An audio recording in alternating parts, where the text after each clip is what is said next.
Hi guys, this is Roscoe with a quick video of the Hot Toys Tumbler. As you can see, it's the reissue. That huge box in the background there, you just got a basic outline of the tumbler and a plain black surround. Now the first release I think had more of a picture of the tumbler, like more of a movie sort of still artwork type look to it. So being a reissue, I don't think they've changed anything. Only the box. Now after looking at numerous people's videos online for the last couple of years, as I did miss out on the first release, you know, they sort of tell you how big it is in person and how surprising it is, so you sort of prepare yourself for what you're going to get. But going into the store this week to pick it up, I was absolutely astounded. I needed a trolley to wheel it to my car. That's how big this was. So here I have it, freshly unboxed. I haven't taken the plastic off everything. When you get it out of the box, it's absolutely covered in plastic, all over the wheels, over the cockpit lid, and all the other little parts and accessories are put away. So I've left some plastic on the windows because I will be packaging it back up to store for a little while until I get room to put in a place. But I wasn't going to miss out on it the second time, so happy to get it at retail, not the $2,500 that people were asking for the first release. Anyways, let's go take a look.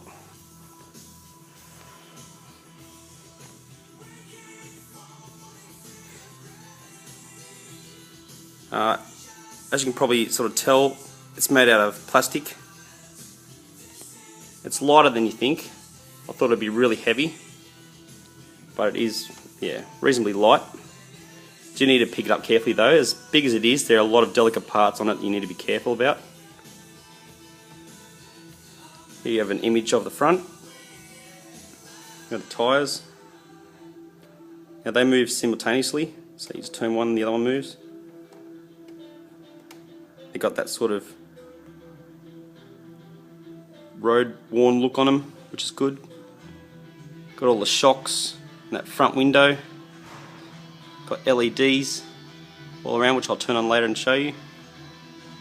Now this part here sort of lifts up, and this part here lifts up as well, so you can slide the whole roof open to get the figure in and out.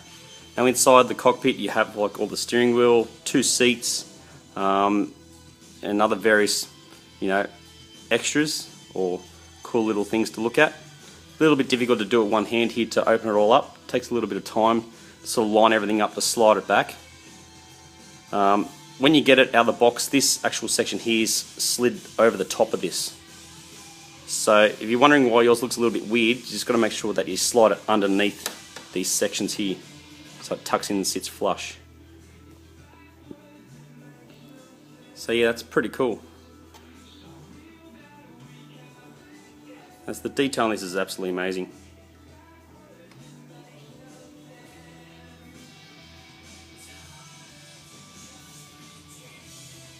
And just one last thing with that cockpit lid, once you've closed it up, this little part here on both sides has got to be slotted in. So it sort of just slots back in there. Now, out of the box, it's pretty much hasn't got these little air brakes on it.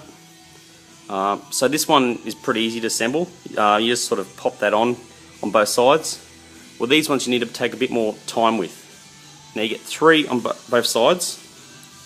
So you can zoom in there. Now, what I suggest to do is to put the front one in before the second and third. So do it in that sort of direction. If you put this one on first, it makes it very difficult to get that one on.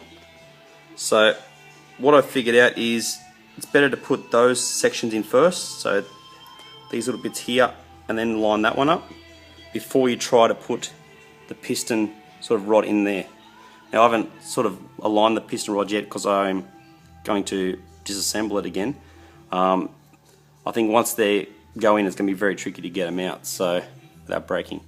Now a number of people I've heard have broken these, especially around in these areas here, so be very careful. Try to angle it a certain way, so in sort of the direction that it's sitting here now before you line it up. You've got to be very careful of these little aerials as well. They're very thin. and could probably break real easy as well. Now they do have movement, so you can sort of adjust them very slowly. So bend them up and down. So that's quite cool. So you got 3 of them on both sides, and these little ones here. Now this back one here, you have to take this little sort of tubular section here and slide this through it. So that's one thing you just need to sort of align up, but that one's quite easy. Got all the different canisters in the background there, the shocks, sort of the afterburner here. Don't put too much pressure on that because I've heard of people popping this off and breaking that. Got the exhaust on the top there. Got the double wheels, which are awesome. They spin. Now, straight out of the box, you'll have 2 little red clips in here and in the other side, which do slow the movement down for shipping. So you just got to make sure you take those out. If you're wondering why it's not rolling, but those ones are quite easy to get out. The ones that are slightly harder are the front ones, which I've still got in there. You can see a little red clip there with foam backing. Now, some people have complained they can't get them out, but I've used needle pliers and just grabbed it and popped them both out. They're really easy to get out, but just put them back in because, as I said earlier, I am going to restore it. So overall, it's just, you know, this is definitely an attention grabber, this collectible. I can only just imagine what the '89 Batmobile is going to be like, because that's bigger than this. So yeah, we'll be looking forward to that. But at the moment, yeah, this is the collectible of the moment for me. Absolutely amazing. Now, it takes 3 AAA batteries, which you put in this little box section here. There's a little screw, and there's an on and off switch there. You just sort of flick that on. Now it operates the 10 LEDs. So you got 1 at the back, 2 in the middle, and 2 up the front, and they are very bright. Adds to that movie accuracy. It looks awesome. Yeah, so if you're contemplating getting this, I think now's the time.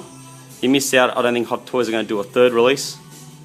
And if past prices any to go on, it's just going to soar. Of course, I don't think there's any collectible of the Tumbler better than this out there. So if you think about it, go and grab it while you can. Otherwise you'll be paying a packet for it. Alright guys, I hope you enjoyed this quick look at the Hot Toys Tumbler, the reissue. We'll be getting Ironmonger and the Batpod very shortly. But in the next couple of days I'll be reviewing the Avengers Captain America and the DX10 T800. So hopefully you can watch those videos and hopefully you enjoy them. Alright, thanks guys. Bye for now.